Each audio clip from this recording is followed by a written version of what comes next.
So where do you check the review duration of your of a journal? Is one of the questions that we got in the Q&A session. Many times you will have them, but with the BMC journals, even on the right side of the screen, right when you start with the journal. But otherwise, in instructions to authors, many times you'll have also these possibilities. Then the second question is, I'm a novice researcher and I hope to publish my work in a high impact open access journal. If my article is already accepted, but the main obstacle is funding, do you have a list of potential funders or scholarships for article publication? This is quite important to know that you shouldn't rely on that you will be getting funding after your manuscript is accepted. Do it before that.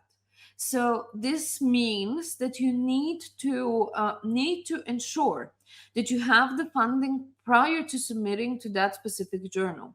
It might be that you would be asking if there is any possibility to have the fees waived or the fees be lowered. Sometimes you get them lowered to $400, $500, so that's then a bit easier than the $2,000.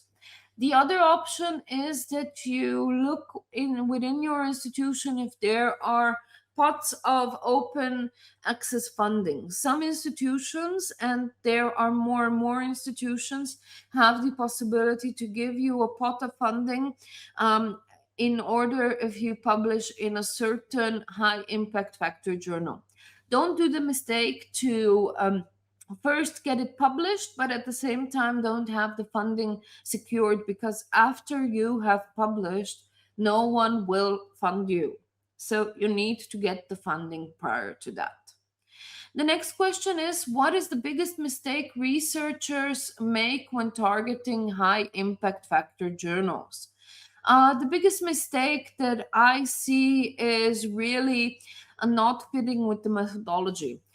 I'm an editor in two high impact factor journals, and what I see is that a methodology that might go through in a mid tier or lower tier impact factor journal with maybe one method used is trying to be sold to a high impact factor journal, and that is not something that should be done. So make sure you look at what others publish that is similar to your research, what methods they have used.